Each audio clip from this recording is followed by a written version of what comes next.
Welcome to Resilient Foundations. I'm Rebecca, and today I am joined with Doug Hall, who is a longtime coworker of mine. We've worked together on a lot of big projects, big initiatives, and a lot of crises. So glad to have you here today, Doug. Our topic today is going to be a major initiative that he ran called the Project Maui, and it was about the payment card industry standard to upgrade security endpoints to a higher level of security.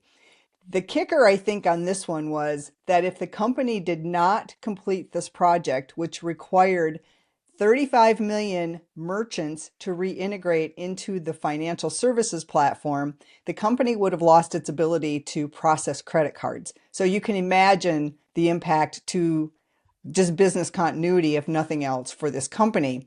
And it was worth 135 billion with a B total payment volume per year that was at risk. So there were 7 security protocols involved, and 4 of them were compliance specific, that if these did not get upgraded, the company would have been impacted. Yes. This was a 3-year program. So it took a lot of perseverance to move this through not only the internal, but the external ecosystem. So with that, Doug, I think let's start with kind of what were your top 3 highlights on this project, Well, given I its want to scale say and scope. when Rebecca and I first got together, I had like brown hair. So that's how long we've known each other and how long we've worked in these Stop carbon insane dating me. places. You've aged a lot better than I have. The three big takeaways. One was just the sheer volume of this project was it was breathtaking. So we had to sit back and figure out the scope and what we wanted to do and how it. So that was number one, was just taking a deep breath, because as you know, we had it was just a never ending debate, like how we do this, what and everybody just kind of went off on different paths. So I had to settle everybody down, get them focused, and we got the big nuggets. So that was the first big accomplishment, was defining the areas that we needed to attack. The second one was probably the technology that we developed that wasn't there at this company before we started. Understand that this was a technology company that just didn't have rigor around putting products out into the environment. So there were just tens of thousands of different APIs, different integrations, different merchant levels. Mhm. We had to figure out, and when we started, we didn't even know who was hitting our endpoints. I think there were like 3,000 endpoints that we had to investigate to figure out which one processed payments, credit card payments. So that was number two, was the reporting that we created that wasn't there, the technology that we implemented into the front end to capture the TLS handshake so we could understand who was actually hitting us. And three was just the enormity of the team and the storming, forming, normalizing, and the paths that we had to go through. It took a special team, and it wasn't there at the beginning. So we matured, and you have to understand how to read people, how to not make big waves for people, that were really intimidated and new to the project. Because as you can imagine, people spun in and out of this project from different teams. We had to come up to speed very quickly. So that was the three, and then four was the actual implementation. It went off brilliantly. So not to Awesome. spoil the end of the movie here, but Yeah, no, yeah, I mean, based on the numbers, it was an enormous project. So 35 million merchant integrations of, like you said, all different variability and types because there was so much legacy in the environment. And to do the scope of that and establish that end state goal, how did you actually get to what is definition of done? well, the good thing again, and I laugh because all those years ago, I can still remember the first week's worth of meetings we had. As usual, the techies. We had somebody from our infosec. We had engineers, brilliant, brilliant individuals. who immediately, when you ask a question, went off in 18 different directions and scenarios of why we couldn't do stuff. Uh, I had to calm them down and say, okay, let's start focusing. We have to figure out what we need to do. So I had like 15 or 20 big rock items that we had to attack. And so I stopped them from all this scenarioizing of what ifs to go, okay, for this particular thing, what do we need? And again, several attempts, they would go, oh, we don't have this, we don't care. Unlimited money, unlimited technology. Don't tell me we can't do it. We'll get there. How do we do it? What's the best way? What are we missing? So I had to keep focusing them. It was like a sugared up kid on Christmas Eve, trying to get them to just focus. So that was a humongous challenge that once I kind of trained them, and we learned as a group how to deal what we needed to attack. Because like you and I, these were personalities that were absolutely priceless, and we were known to just I can't stop anybody going down a black alleyway. We had a lot of fun, and but we were always okay. What do we need to actually solve first? And then we had some shenanigans, but Well, it and was tough. a lot of the folks you were dealing with were security people that are trained, right? In information security, you're trained to think of all the things that can go wrong, which, Well, and that's my right? job as well, right? I just I immediately go to the worst case scenario because if you prepare for that, that's one of the big discovery mechanisms is I'm going to prepare for the stupidest things that possibly would never happen but could. We need to make sure that we have it covered, and that is essential. And trying to make sure that you have your bells, everything covered because what you'll find out is in today's environment, I find it more than when we did Maui, which was only not too long ago, but Yeah. in project years, it was that trying to get the testing and all the stuff that we had to do, we plowed through hurdles. Well, you can't do that. You can't. You have to have all these signatures. Just I had to coddle and bribe and beg uh, to get some things done that we needed done. I think that goes to organizational agility, where Yeah. being able to navigate the complexity of actually a really large company and find the subject matter experts. So, what subject matter experts to that point did you actually need on this? Because it sounds like you needed quite a few different ones. And what organization types of organizations did you have to have involved across the whole life cycle of the project? God, where to begin? The first one that we had that we pulled in, I love this guy. He was like the shy bunny. He was our infosec expert in the TLS, the connections and the encryption and the certificates and all the suites, the encryption suites. So he was the first one that we pulled in. We had experts on our API environments. And I mean, there were literally 2 to 3 to 4,000 different APIs. And under those were also APIs that we discovered, like the main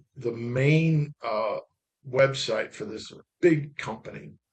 We found because once we identified what we thought were the APIs that process payments, we're like, it still never felt comfortable. Like this can't be it, right? We don't know anything because nobody's documenting. So it was kind of like constantly going down caves with lights. Ooh. Well, right at the last minute we Spelunking, found out. Yeah, that spelunking for right at the last minute APIs. we found the biggest API, our homepage that serves everything. Underneath of that, 3 layers down, were like 50 APIs that were for each country and each language that process payments. Wow. And so we had the API experts. They had their resources in the command centers, in fraud, in other areas that like product. A lot of the technical expertise, the infrastructure guys, the main architecture guys.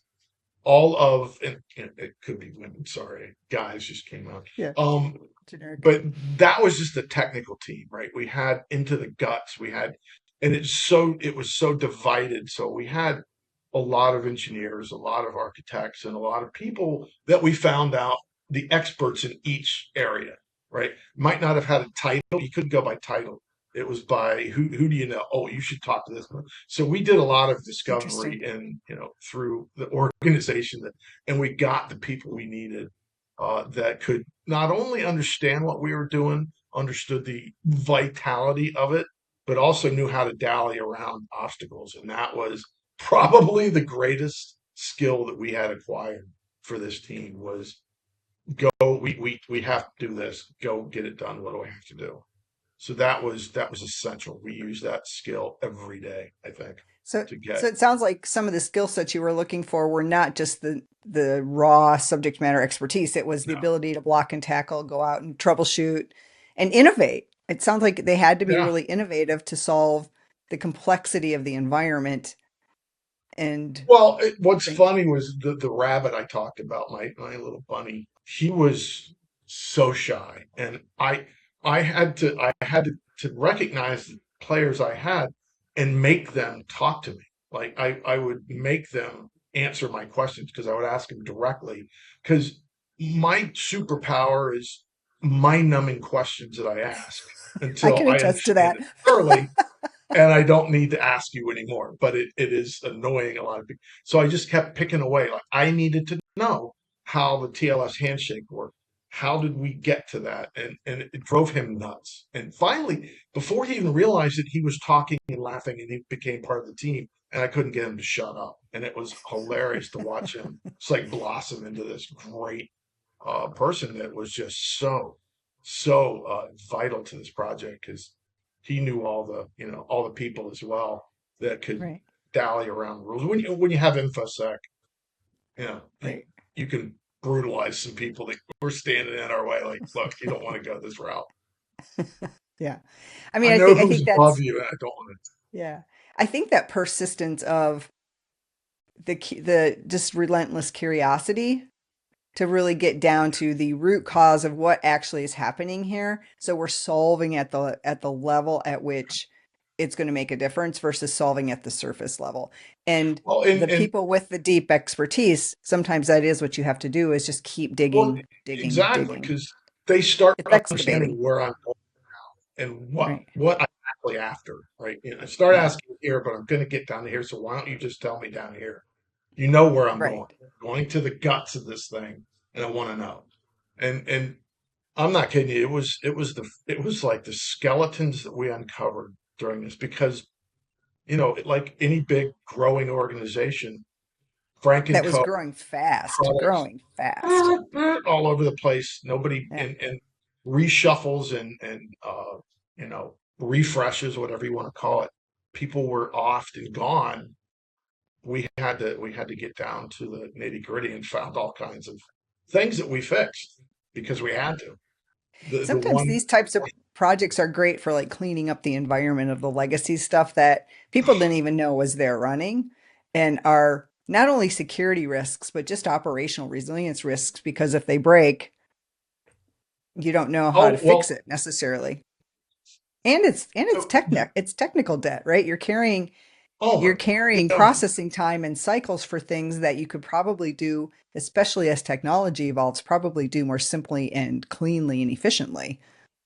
And it was a brand we found like brand risks so bad that I can't believe nothing ever happened. And we quietly started putting, okay. I Right. remember calling our site VP when we were doing smoke testing. And for those that might not know the terminology, we purposely broke API integrations. We upgraded our technical, the 7 points. We upgraded all those, knowing the merchants that didn't upgrade yet will break. We had to get their attention. That's one of the reasons we did it. But the one spear that I used to get it approved because we were breaking people was the fact that we don't know. One, our processes are right. We have to test those. When we go live, we got to make sure that we're doing it in the right order. Two, we don't know what carnage we're going to cause behind the scenes. We need to know that. And my God, what we found was we broke a lot, and we uncovered a lot. And one of the funniest ones was we broke our credit third-party vendor integration that was doing our credit, reviews and approving our lines of credit and merchant accounts. We floored them for 2 hours, and nobody knew. So I called up the merchant, the VP, and I go, would it be important to know this thing was on the ground for 2 hours and there's transactions just all over the place and nobody knew about it? He was like, yes. So we had a lot of good conversations on you got to fix this because this is bad. So it sounds like you had a lot of complexity and ambiguity in even just what was out there for legacy infrastructure. What else did you do besides working with subject matter experts to uncover that? Well, two things. One, we employed a really fun and effective tool called smoke testing, which is, again, like we said, this project was upgrading 7 security protocols in our integrations. So we started breaking people on purpose by upgrading those. We would set the test window. We had to communicate to everybody when we were doing this. So we started with customer service. You're going to get a lot of merchant calls. I need you to know who that is and what happened.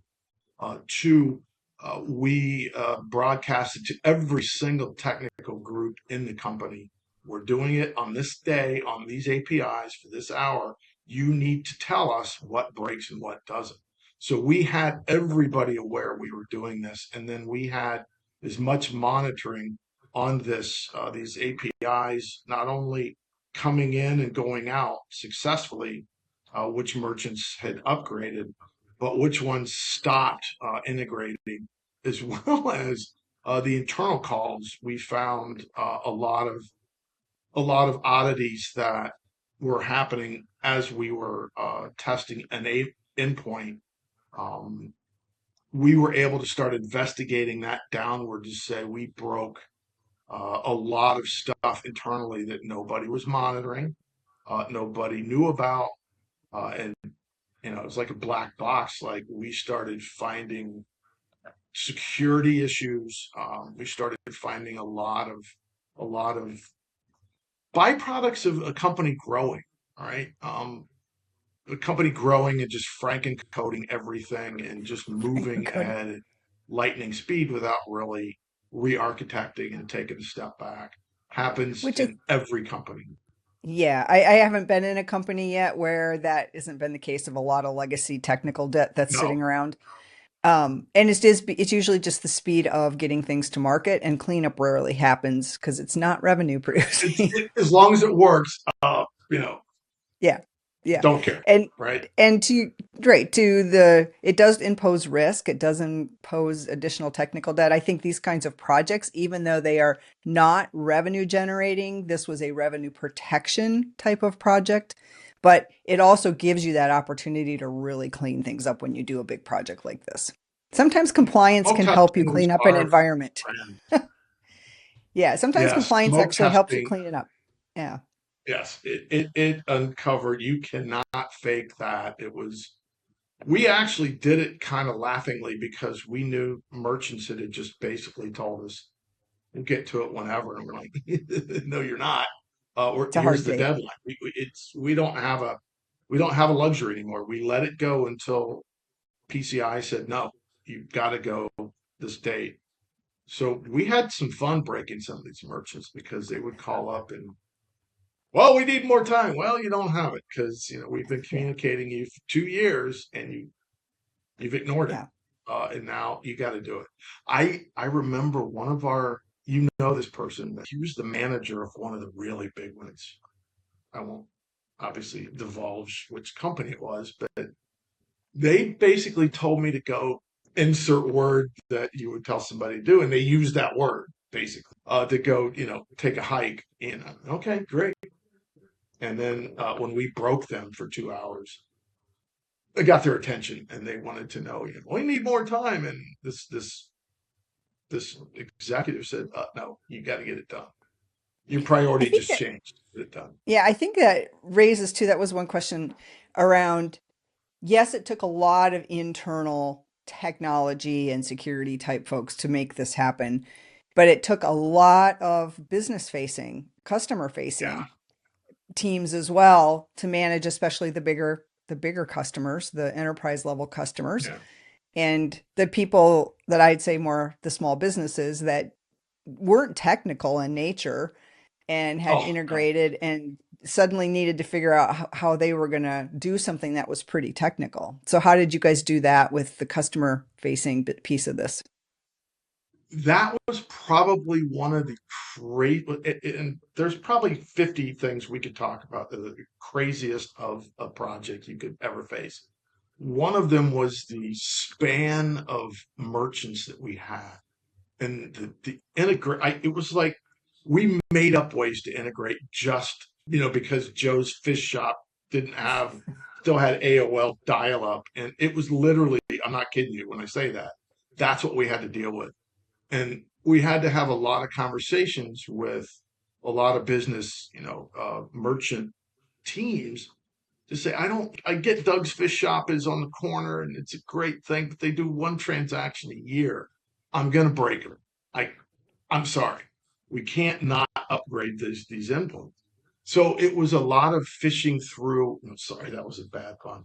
There was a lot of you know, come to Jesus meetings with how our merchants were integrated, and these things were so out of date, so back ended, so bad technically that we had to push them, and we had to say, we're breaking you. You have to upgrade. Like 15 years integrations ago, we don't support this anymore, but we had never broke it. We were going to break it. And then we found out the partner relationships of companies that own the relationship of these merchants, and they integrated in different ways. So it was every single day we were finding some really bizarre integration that we had to, you know, either fail or work with them to get them upgraded, and do other things. We had to identify what we actually needed because some of that verification was not at the front end. It was all the way into the application. So we really had to sit down and constantly troubleshoot, like, how are we going to do this? And that's when I said at the beginning, the technical solutions that we had to analyze and just make up and figure out how to make this happen. It was hilarious, and we did it. Sometimes we were just looking at each other like, I can't believe that worked. Um, and it was spectacular. That was some of the best, most energetic conversations when we solved big problem like that. The partner group, poor Dale. Every hour I was on the phone call with him going, I don't understand this. What in God's name is that? I mean, this guy had patience like nobody I've ever talked to. He was the nicest guy, and he would always be available. He didn't start avoiding my calls, so that was fun. But yeah, That it always, was it was teamwork just crazy. helps. Teamwork makes the dream work, Yeah, as they say, right? and not people liking you kind of helps as well. You're like, I would be the downtrodden. Look, I'm sorry, I'm an idiot. Can you help me? I don't understand this. I used that card Yeah. so much; it was pretty funny. Yeah. So you had a lot of business and technology teams that you had to Oh work yeah, very cross functionally with. How about executives? What was the executive role in this? we had an executive sponsor. I don't know. We didn't have really engagement that we had hoped for. They kind of got voluntold, weren't really participating, and that's what I loved the team about. We had to push forward without any real executive escalation points. Again, we had to beg, borrow, and steal and get somebody else to help us anytime we could. Up until I think 6 months prior to go live, the second in command of the company finally started realizing the gravity of $135 billion at risk, and assigned a really strong, technically sound VP, to spearhead the last 6 months. And that was an amazing help. But up until that point, we did not have the executive sponsorship that we should have had and should have needed. But luckily, we had some business buy-ins that were they were aware and got the the importance of this, and that's I think the other buy-in is we got to the right people on the business side, and they completely understood what we were doing, and they understood the severity of the what's the word I'm looking for, the breadth of how big this thing was. And so their buy-in quickly and right up front helped a lot. We still could have used a lot more help in the executive level, because I will tell you, dropping an executive VP's name when somebody was giving you some flack and I'm not going to do this really got their attention for good. And realistically, teams are constantly juggling priorities. There's always more priorities than there are people and resources to deliver those priorities. So when you don't have an executive saying, shift something on the roadmap to accommodate this thing that we have to get done, that's really hard because people are in a tight spot too, because if I drop something without feeling like I really have authority to drop something that's already committed, I might get in trouble for that. So Yeah. escalation Well, doesn't, in right my about book, have to always, escalation doesn't always have to be a negative thing. Escalation can actually help teams readjust the roadmap so they can work on the things and not necessarily be in trouble. Right, because they are having or you to can constantly passively trade off. aggressively escalate without, officially escalate. That was pretty funny. That's why I loved. That was a good tool that I've used once in a while. Yeah, yeah, And I would tell you, it also helped that smoke testing. We broke that particular product within a second. So it wasn't hyperbolic that I was saying we could break you. right. We did, and that was only a test. And now I'm going Yeah, to unleash, the Hoover Dam on the little Who village down there. You better get some lifeboats because the avalanche is it's coming. happening. Yes, Yeah, the avalanche is a coming. wave of Yeah, I water is coming your way. right. And failure testing is sometimes some of the best way to prove out what your scenarios are. Yeah, Yeah, we can we hypothesize all day long, but sometimes you yeah. actually put it to the test and say, we're going to run real traffic and see what happens. Well, we also, like I said, we found security risks that they weren't supposed to be doing stuff that we uncovered that they were doing. Yeah. So it wasn't even theorizing. We had no idea that we were making. Here's one. I didn't say the company, so I don't have to worry about it. We were making external calls to those APIs from internal servers. Big no-no, big Yeah. security risk. So, and these were vital programs that were like, you can't do this, idiots. Well, it was quicker this way. Sure. Yeah. Yeah. Some black hat's going to find that eventually. Well, even scarily, turned off the Especially internal. We now in the found age of another. AI, this stuff is easier for people to find because Oh my AI can God, just find it it was. faster. Yeah, and if they do that, that they're not secure. They don't care about security and connection stuff either. So it Well, was. most people aren't really trained to think about it the same way that a security person is trained with it too. So you can understand that's why you have to have infosec groups do pen testing and things like that. So they're looking for that all Well, the that's time. that's it was my little rabbit who got on the phone, and the look on his face. I was like, all right, what? This is not good. Because I mean, like I said, we had daily meetings, sometimes 2 and 3 meetings, and he was just sipping his coffee and looking at me. I'm like, oh, now what? And he told me this, and I'm like, okay, Yeah, that's not good. yeah, it's been handled. So Oh, fun. that was. Awesome. Awesome. All right. So let's kind of wrap this up.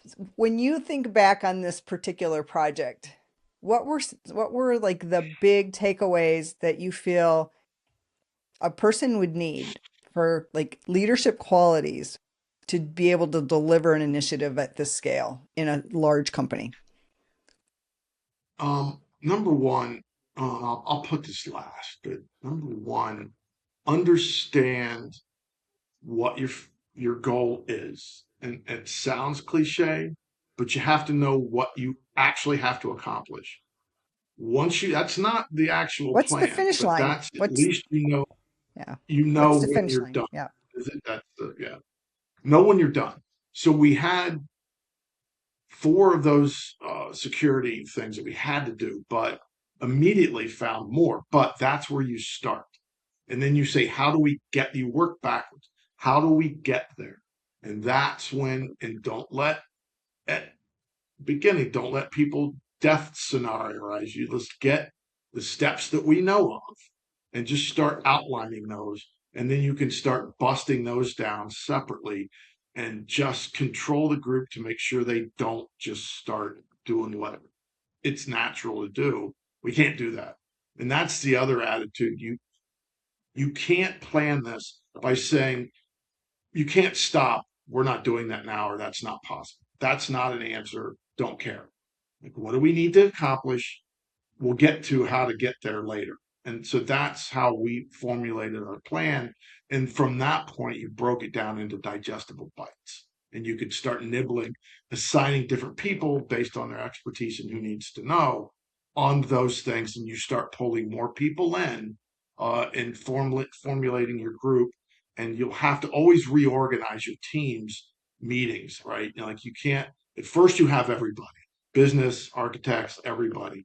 Then it starts getting too big and you start saying, okay, that's the logistics of project management that I found was really effective, was knowing how much you had to meet with each group when, and you also had to never ever not have a full group meeting because you have to have outside thinking that would say, well, what happens if we do this?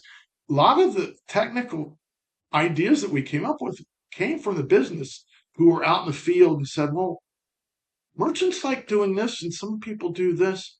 And we were like, huh, let's look into that. So that's the other one. And three, have a great sense of humor. You can't. These meetings are long. They're stressful. Sometimes a little spirited. You have to be able to laugh it off and foster a group that feels they're being listened to, that their ideas have been not just laughed at and shot down like you're an idiot. They usually waited for me to say something for that, but you get through to the people that their voice matters, their experience matters. We might not use your idea, but we will certainly chew through it to make sure this is a great idea. It's not, let's try it. But make sure people feel wanted and desired for their opinion, and they come to the meetings. You don't have to chase them down.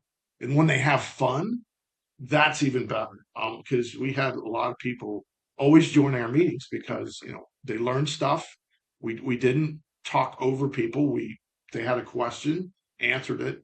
So it was a real family by the end of the project. We really had a great time and made some friends. It was pretty spectacular. So that was the good stuff. That's Yeah. how you, in my mind, you do. I always think to I myself in this day and age too, it's like, what would I have done differently in a project if I'd had like AI type of tools? It's an off the cuff question, but in this particular one, I think what would have helped, and maybe in like how could I have used Chat GPT, for example, in running the project in this example? I know I'm throwing this at you at the end, but it no, does make me I, curious because this was well, so intense with subject matter expertise that was in people's yeah. heads that was not documented, and the technology itself was so complicated. Could you have run AI against the infrastructure to try and do some of the deconstruction of the complexity and understand it? I don't know. It's interesting to think if I there would have was any way you I could have would have sped it up. tried it. I Yeah, mean, because I didn't work 8 to 5. It was 60, right. 70, 80 hours a week. So I was always trying to research stuff. So I would assume um, I would have used it quite a bit to see what ideas pop out because I never ever ever like accepted anything for face value. It was always okay, great. Could we confirm? So it would have helped. We bring, like I was saying, the business threw in some technical things that we're like, holy where'd that come from? So yeah, I would assume you would use it to maybe take you in an avenue that you didn't even think of.